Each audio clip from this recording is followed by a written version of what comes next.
MSME scheme ద్వారా SC ఎస్టీలకు చెందిన సబ్సిడీపై వాహనాలు తీసుకోవడం జరిగిందని రాక్ సెరామిక్ మాల మహానాడు జాతీయ అధ్యక్షుడు ఆర్ఎస్ రత్నాకర్ పేర్కొన్నారు.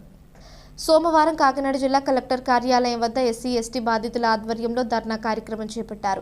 గత ప్రభుత్వంలో ముఖ్యమంత్రి జగన్మోహన్ రెడ్డి సబ్సిడీ మీద ఎస్సీ ఎస్టీలకు వాహనాలు ఇవ్వడం జరిగిందన్నారు. అయితే సబ్సిడీ 4 సంవత్సరాలైనా రిలీజ్ కాలేదని, దానివల్ల వాహనాల్ని తీసుకున్న లబ్ధిదారులు తీవ్ర ఇబ్బందులు పడుతున్నారన్నారు. తీసుకున్న వాయిదాలు చెల్లించకపోవడంతో వాహనాలను వెనక్కి తీసుకోవడం జరుగుతుందని, దీనివల్ల వారి కుటుంబాలు రోడ్డు మీద పడుతున్నాయన్నారు. చంద్రబాబు ప్రభుత్వం ఏర్పడి ఏడాదైందని ఇప్పటికైనా సబ్సిడీని రిలీజ్ చేయాలి అంటూ డిమాండ్ చేశారు. లేని పక్షంలో ఉద్యమాన్ని తీవ్రంగా చేస్తామని హెచ్చరించారు. ఈ కార్యక్రమంలో నడిపూడి రమణ, దాసరి గౌరీ శంకర్, సత్యబాబు, మరియమ్మ తదితరులు పాల్గొన్నారు. మరి 2026 నుంచి కూడా మేము ఎస్సీ అభ్యర్థులుగా ఎంఎస్ఎంఈ స్కీమ్ ద్వారా వెహికల్ తీసుకోవడం జరిగింది.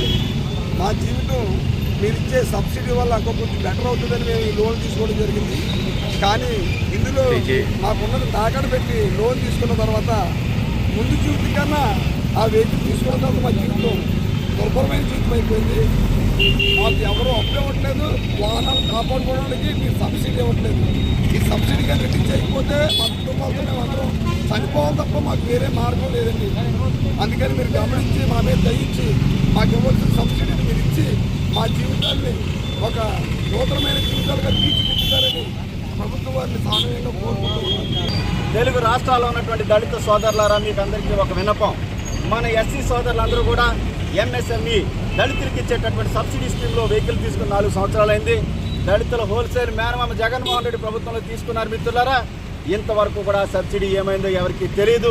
మరి చాలామంది అయితే అప్పులతో మరి కుటుంబాలు అయితే డిస్ట్రాయ్ అయిపోయినాయని చెప్పేసి సందర్భంగా మీకు తెలియజేస్తా ఉన్నాను. కొంతమంది అయితే అప్పులు తీసుకున్నటువంటి ఓనర్స్ ఎవరైతే ఉన్నారో వాళ్ళు చనిపోయారు. మిత్రులారా, ఈ రోజుకి కూడా వాళ్ళ సబ్సిడీ రాలేదు.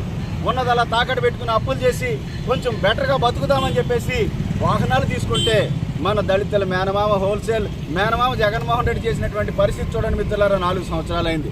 ఇంతవరకు కూడా సబ్సిడీ ఏమైందో మరి ఎవరు దీన్ని పరిస్థితి చేస్తున్నారో కూడా తెలియనటువంటి పరిస్థితులు ఉన్నాయి. ప్రజెంట్ ముఖ్యమంత్రి వచ్చి చంద్రబాబు నాయుడు సంవత్సరం అయింది. మిత్రులారా, చంద్రబాబు గారిని మీకు చేతులెత్తి నమస్కరించి మీకు విన్నవించుకున్నది ఒకటి, చంద్రబాబు గారు మా మేనమామ ఎలాగా మాకు న్యాయం చేయలేదు, మీరైనా సరే దళితులకు న్యాయం చేయాలని చెప్పేసి సందర్భంగా వీరి తరఫున నేను మిమ్మల్ని అభ్యర్థిస్తూ ఉన్నాను. చంద్రబాబు గారు, మరి మీరు వచ్చే సంవత్సరం అయింది, ఈ సబ్సిడీ మరి ఏమైందో తెలీదు. మీరు ఇలాగే కొనసాగిస్తే రిలీజ్ చేయకుండా ఉంటే అప్పులైపోతారు చాలామంది. నేనే వ్యక్తిగతంగా ఈ అప్పుల బాధ నుంచి రక్షించాను. చంద్రబాబు గారు, ఎక్కడైనా సరే మీరైనా స్పందించి మీరందరికీ న్యాయం చేస్తారని చెప్పేసి కోరుకుంటున్నాను.